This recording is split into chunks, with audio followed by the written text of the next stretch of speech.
10 erros que deixam sua casa sempre bagunçada. Você organiza, respira aliviado e 2 dias depois a casa já está toda desorganizada novamente. Isso não é azar. Existe um ciclo que ninguém te contou. Eu chamo de ciclo da rebagunça. Ele começa quando a entrada da casa recebe mais do que consegue escoar. Continua quando o fluxo do dia a dia cria pequenas dívidas de tempo e termina quando não existe uma saída clara para o que não pertence mais ao seu espaço. Se a cada semana você sente que recomeça do zero, o problema não é falta de força, é falta de mapa. Hoje você vai enxergar o mapa. Vamos atacar 3 frentes que governam qualquer lar: entrada, fluxo e saída. Quando elas se alinham, a bagunça perde força. Quando uma falha, a casa volta a pedir socorro. Não quero que você vire refém de faxinas gigantes, nem de promessas inalcançáveis. Quero que sinta controle real com microdecisões que cabem no seu dia. Você não precisa de mais horas, precisa de menos atrito. Antes de começar, faça um teste honesto. Existe um lugar da sua casa que virou imã de tralha. Aqui em casa já foi a mesa da sala. Existe objeto que vaga sem endereço e te cobra atenção toda vez que o seu olhar passa. Existe tarefa de 30 segundos que roda na cabeça há semanas. Se respondeu sim para qualquer uma, você está dentro do ciclo. A boa notícia é que o ciclo quebra rápido quando criamos um ponto de desembarque, reduzimos a fadiga de decisão e instituímos rituais curtos de reset. Fé para sustentar a constância. Bem-estar para sentir alívio imediato. Clareza mental para escolher o essencial. Ao longo do vídeo, você vai aprender a reduzir entradas desnecessárias, a dar casa para cada coisa e a instalar saídas permanentes. Nada de teoria distante. A cada parte, um passo simples e aplicável em minutos. No final, você vai conhecer um plano simples que mostra na prática que manter a ordem não é um evento isolado, é um fluxo que você aprende a comandar. E é justamente esse fluxo que transforma o ambiente e a rotina. Agora vamos começar pela primeira falha, a que derruba qualquer tentativa de organização e que, quando corrigida, já muda o jogo ainda nesta semana. Erro 1. Porta aberta é quando tudo entra e nada sai. Corredor, hall, mesa da sala vira um depósito. O que chega pousa no primeiro lugar e fica te chamando sempre que você passa o olho. Não é falta de força, falta um ponto certo de chegada. Essa é a origem do cansaço que você sente toda vez que cruza a porta. Pense na sua rotina. Como você entra em casa? Onde as chaves pousam? O que suas mãos fazem nos primeiros 30 segundos?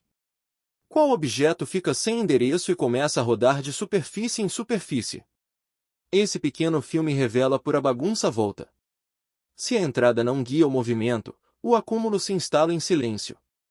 A solução é criar a zona de desembarque. Escolha um local logo na entrada.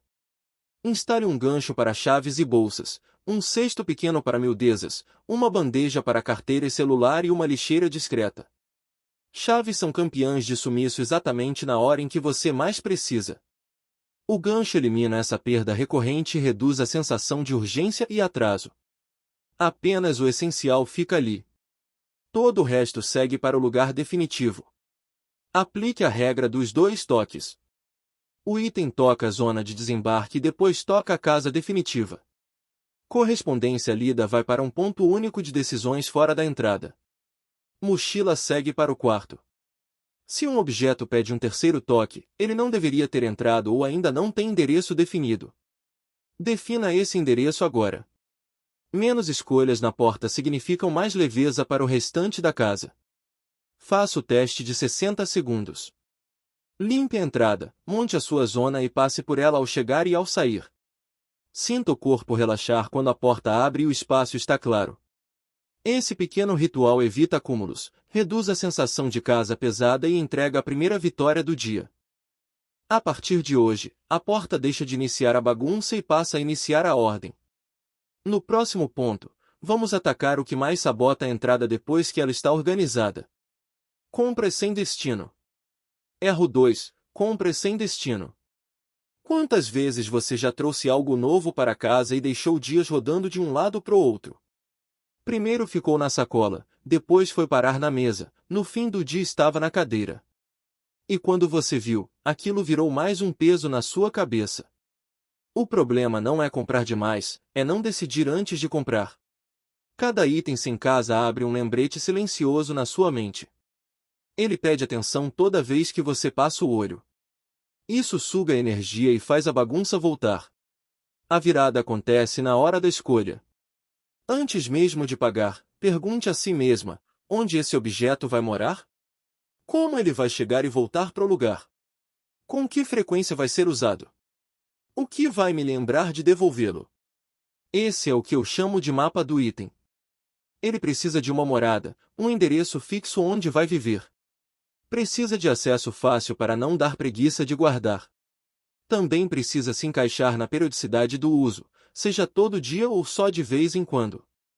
E por fim, precisa de uma ancoragem, algum gatilho que lembre você de devolvê-lo para o lugar certo.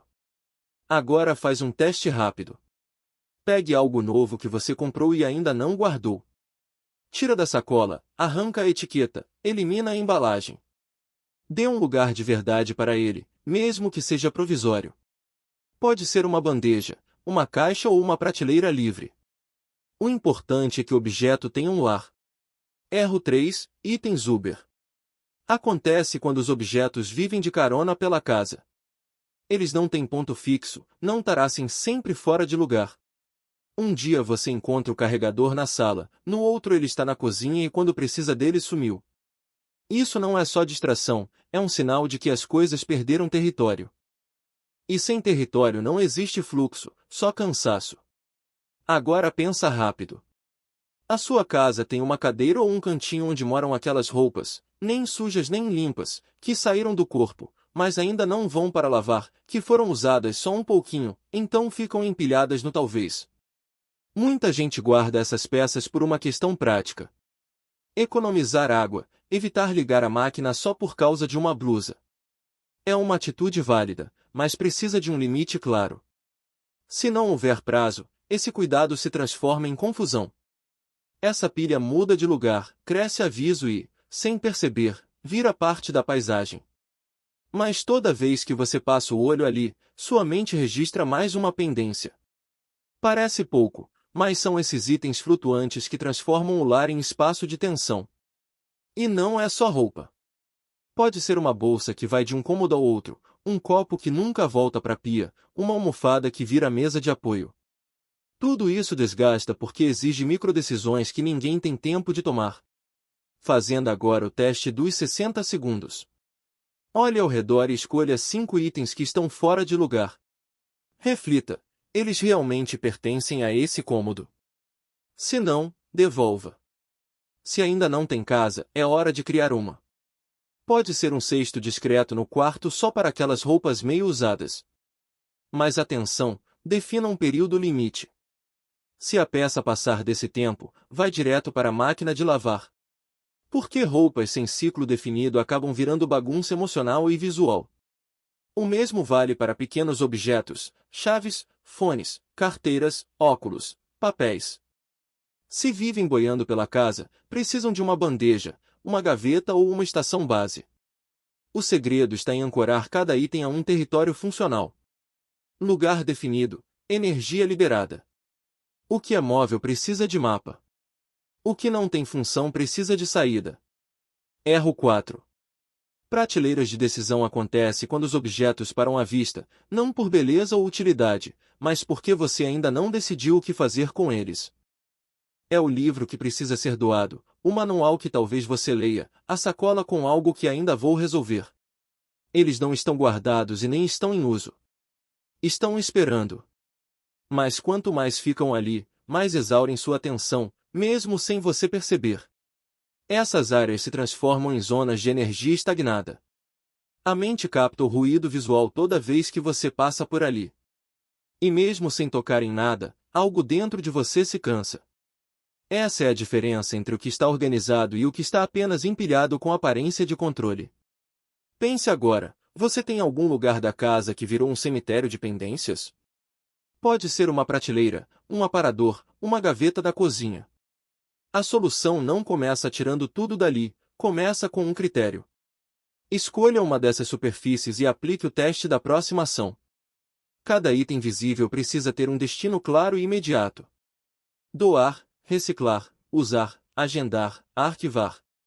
Se não houver uma aproximação, o objeto está apenas ocupando espaço físico e mental. Crie uma fila única de decisão.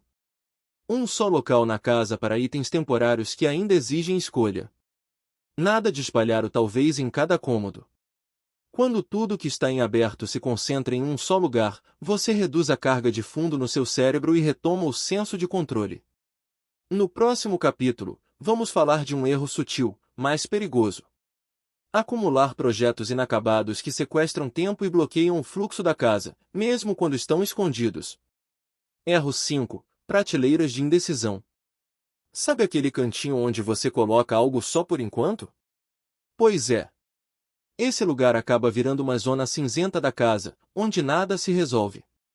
O papel que precisa ser guardado, o remédio que era para subir pro banheiro, a sacola que você ainda não sabe se vai guardar ou doar. Parece inofensivo, mas aos poucos essa pilha de microdecisões vai pesando. O problema aqui não é o objeto em si, é o que ele representa, uma pendência. E quando há muitas pendências visuais espalhadas, a casa transmite a sensação de confusão, mesmo estando limpa. Isso rouba energia, aumenta o estresse e ainda causa aquela impressão constante de tenho algo para resolver, mas não sei o que. Faz o teste agora. Escolha um único ponto da sua casa, uma prateleira, uma bancada, um aparador e aplique a regra da ação mínima visível para cada item ali. Pergunte qual é a aproximação. Se for jogar fora, jogue agora. Se for guardar, leve até o lugar. Se ainda precisa decidir, agrupe tudo numa caixa rotulada. Decidir até sexta. Pronto. Só isso já cria clareza. Crie também um lugar específico para esse tipo de decisão adiada, uma caixinha transparente ou até uma bandeja. Assim você evita espalhar dúvidas pela casa e de quebra organiza a sua mente. Erro 6. Projetos inacabados sem prazo ou limite. Você começa a montar um álbum de fotos, a customizar uma caixa, a pintar uma parede e no meio do caminho deixa ali para terminar depois. Só que esse depois raramente chega. E o que era um projeto criativo? Vira um lembrete silencioso de mais uma coisa que você não conseguiu concluir. Esses projetos abertos, sem data, sem caixa, sem limite, ocupam espaço físico e mental, dificultam a limpeza, atrapalham a circulação e ainda plantam culpa. Não é que você tenha que abandonar seus planos, mas eles precisam de contorno. Caso contrário, se tornam bagunça com nome bonito. Faz o teste. Crie uma prateleira de quarentena para tudo que está inacabado. Pode ser uma caixa, uma gaveta, uma área da estante. Tudo que entrar ali precisa de uma condição. Se não avançar em 30 dias, vira a saída. Ou finaliza, ou doa, ou recicla, sem culpa. E se o projeto realmente for importante para você, marque uma janela no calendário. Domingo, das 10 às 11 horas, terminar álbum da Ana. Isso muda tudo, porque o que está agendado ganha a chance de acontecer e o que ganha a chance de acontecer deixa de ser peso. Erro 7. Superfícies poluídas visualmente. A casa pode até estar limpa, mas se os olhos não descansam em nenhum lugar, a mente também não. Bancadas cheias, aparadores lotados, estantes com tudo à mostra. Tudo isso gera o que chamamos de ruído visual. Esse tipo de excesso não é necessariamente sujeira, mas funciona como um pano de fundo barulhento. Ele ativa sua atenção o tempo todo, mesmo que você não perceba, e aos poucos vai minando sua clareza, sua concentração e até o seu prazer de estar naquele ambiente. Quer um teste simples? Escolha uma superfície da sua casa que esteja muito carregada. Pode ser a mesa do home office, a bancada da cozinha ou aquele aparador da sala. Esvazie completamente. Depois devolva só os itens essenciais. Se quiser manter um objeto decorativo, escolha algo que traga paz, não peso. Se quiser manter esse novo padrão, crie uma barreira de hábito, uma bandeja para limitar o que pode ficar ali, ou uma regra simples, uma superfície, uma função. Bancada do café, só café. Mesinha de apoio, só o essencial do dia a dia. E aqui vale uma pergunta prática. Tem uma cadeira na sua casa que virou o cabide das roupas, nem sujas, nem limpas? Aquelas peças que a gente usou uma vez, mas não sabe se vai guardar ou lavar. Essa confusão silenciosa também contribui para o excesso visual. Se passou de 2 dias ali, já acumulou poeira e energia parada. Hora de lavar ou guardar. O que antes era uma confusão visual vira uma pausa, um respiro. E a casa passa a fazer bem, não só funcionar bem. Erro 8. Dívidas de tempo invisíveis. Alguns segundos aqui, 2 minutinhos ali. E quando você se dá conta, perdeu a manhã inteira apagando incêndios pequenos. São as chamadas microdívidas de tempo. Aquelas tarefas que a gente vai empurrando, achando que são rápidas demais para serem resolvidas agora, mas que se somam e viram uma avalanche. A roupa que era para dobrar e ficou no sofá, o copo que ficou na pia, a caixa que era para guardar e continua no chão. Nada disso é um problema isolado, mas quando se repete todos os dias, cria um efeito dominó, ocupa espaço, acumula energia parada e rouba tempo do que realmente importa. Aqui em casa, o que funcionou foi o reset dos 3 minutos. Você escolhe um cômodo, a cozinha, por exemplo, coloca um alarme e em 3 minutos limpa uma superfície visível como a bancada, mesa ou fogão. Contém o que ainda precisa de destino em um cesto, bandeja ou caixa, e decide ou anota a próxima ação como comprar organizador amanhã. Pode parecer pouco, mas esse ritual diário feito 2 vezes ao dia muda completamente a sensação de controle sobre a casa. Mais do que isso, treina o cérebro a agir com clareza, sem precisar esperar o caos se instalar. E aqui vale um exemplo clássico. Sabe aquelas chaves que vivem se perdendo justamente quando mais precisamos sair? Muitas vezes não é falta de atenção, é falta de um lugar fixo. Um pequeno gancho na entrada ou uma bandeja no aparador resolvem isso para sempre. É um micro-hábito que gera um macro-resultado. Erro 9. Nostalgia que prende objetos no presente. Tem coisa que a gente guarda não pelo uso, mas pela emoção. Um presente de alguém que já não faz mais parte da nossa vida. Uma roupinha de bebê que remete a uma fase linda. Um objeto que lembra um lugar especial. Guardar memórias é humano, mas quando essas lembranças começam a ocupar o espaço do presente, elas viram âncoras e o pior, âncoras emocionais que dificultam o fluxo da casa e da mente. Vou te contar uma coisa pessoal. Levei anos para conseguir me desfazer das roupas de bebê da minha filha. Cada peça carregava um pedaço da nossa história. Eu olhava para elas e revivia aquele cheirinho de banho recém-dado, o colo depois do choro, as primeiras descobertas e por muito tempo não conseguia abrir mão disso. O que me ajudou foi a entender que a lembrança estava em mim e não apenas no objeto. Quando percebi isso, o peso diminuiu. Se você vive algo parecido, saiba que não existe pressa nem obrigação. Você pode escolher manter aquilo que ainda emociona, criar uma caixa especial só para as memórias mais significativas ou até registrar em foto o que deseja preservar sem precisar ocupar espaço físico. O importante é que a decisão seja sua no seu tempo.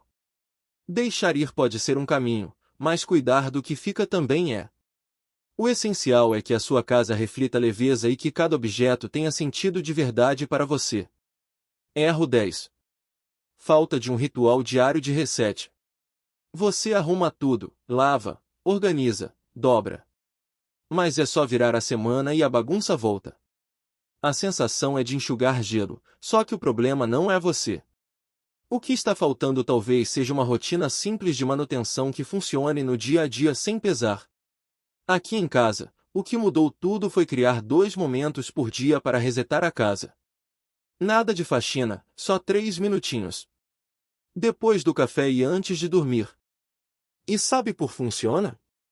Porque quando a gente não cria um fechamento para o ambiente, as pequenas coisas começam a se acumular e acumulam mesmo. Copo fora do lugar, roupa pendurada na cadeira, saquinho do lixo que ninguém tirou. Parece pouco, mas vai virando ruído mental. Faz agora um teste. Olha ao redor e pega 5 coisas que estão fora do lugar. Se elas têm uma casinha, devolve. Se não tem, Talvez hoje seja o dia de criar um lugar fixo, um cesto para as roupas meio usadas, uma bandejinha para chaves e miudezas que sempre ficam largadas, um cantinho para as coisas que precisam sair de casa e um detalhe importante, define um tempo. Roupas paradas há mais de 2 dias já contam como sujas. Juntaram pó, cheiro, energia parada. Vai para lavar. Esse pequeno ritual de 3 minutos traz mais resultado do que uma faxina de horas que só acontece de vez em quando. É como escovar os dentes, rápido, simples e indispensável. Quando a gente cria o hábito de resetar a casa, ela deixa de ser um lugar que pesa e passa a ser um lugar que cuida da gente. Agora que você conhece os erros que mantêm sua casa sempre bagunçada, quero te propor um plano rápido. Em apenas 2 dias, você já vai sentir a diferença. Dia 1. Escolha 2 pontos críticos da sua casa. Pode ser a mesa da sala e a pia da cozinha. Aplique o reset de 3 minutos neles. Nada de perfeição, apenas clareza. Dia 2. Escolha 5 itens que não têm casa definida. Crie um lugar para cada um. Pode ser uma caixa, um cesto, uma gaveta. O importante é que cada objeto saiba onde morar. Se você aplicar esses pequenos passos, em poucos dias vai sentir diferença. A energia da casa muda, o ar parece mais leve e junto com isso, sua mente também encontra mais espaço para respirar. Organizar não é transformar a casa em vitrine perfeita, é criar um ambiente onde você possa descansar de verdade e sentir paz. A bagunça não desaparece de uma hora para outra, mas quando você enxerga as raízes dela, descobre que é possível mudar o ritmo e cada gesto consciente abre caminho para mais clareza e equilíbrio. E eu quero saber, qual desses erros você sente que mais acontece na sua casa? Escreve nos comentários, porque a sua experiência pode inspirar alguém que está vivendo a mesma luta. Se esse vídeo fez sentido para você, se inscreve no canal e compartilhe com alguém que também merece viver em um lar mais leve. Assim, juntos, a gente cria mais casas de paz e presença. Sua casa é o reflexo da sua história e a cada escolha você pode escrever um capítulo novo.